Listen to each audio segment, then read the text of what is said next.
Do you like walking? Because if you do, this game has you covered.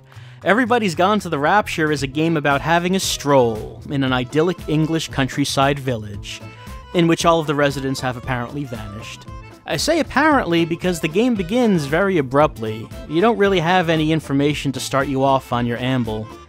You just have to look around, take in the scenery, read the signage, listen to messages on the radio, follow around balls of ethereal light. You're not given a hard direction on where you should be going, on whether you should stick to the roads or try the wilderness, or whether you should try to go into any of those houses you walk by.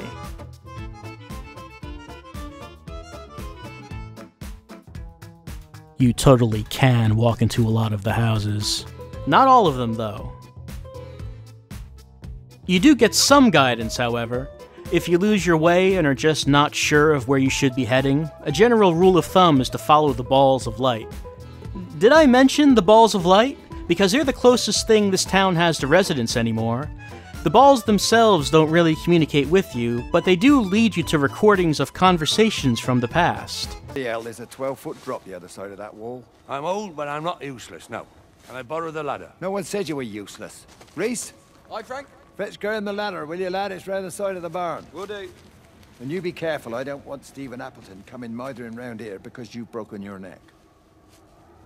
Some of the recordings just play automatically when you get close enough, but others require you to tilt the controller in a certain direction to start.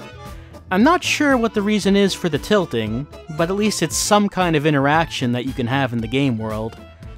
There isn't much of that. The developers of this game previously made Dear Esther and Amnesia: A Machine for Pigs. Now, these games do have a lot in common. They're mostly about sauntering around a place and learning about what happened in that place. A lot of looking and listening, but not a whole lot of doing. This type of game, which a lot of people like to call walking simulators, are generally slow-moving and focused on exploring the environment. But frequently there will be some kind of interaction with that environment. Maybe you solve puzzles, or maybe you can pick up the objects you come across and figure out what to do with them. Something. In Everybody's Gone to the Rapture, there's nothing.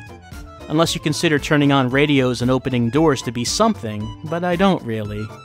The result is that you have this beautifully rendered world that you can do nothing at all to. Nothing can be moved. Nothing can be examined further than the surface level. The various houses that you can go into have no secrets for you, aside from some more recordings. You're basically exploring a beautiful painting. Whether that's enough will depend on you. For me, I want some kind of interaction beyond this, and I find the untouchable world to be a barrier to becoming invested in the game's story.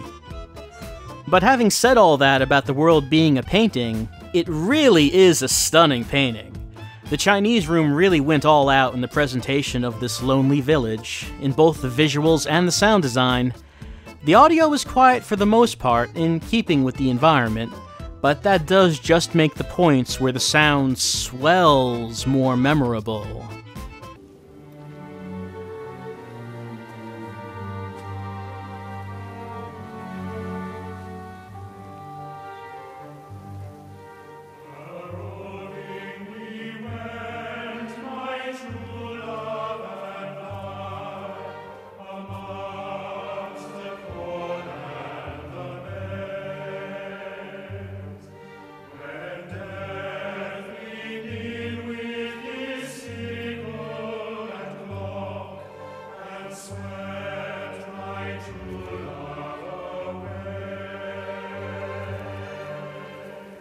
It's clear that the developer's goal was immersion, and while the graphics and sound deliver on that, it's this immersion that leads to the aspect of the game that a lot of people have complained about: the walking speed.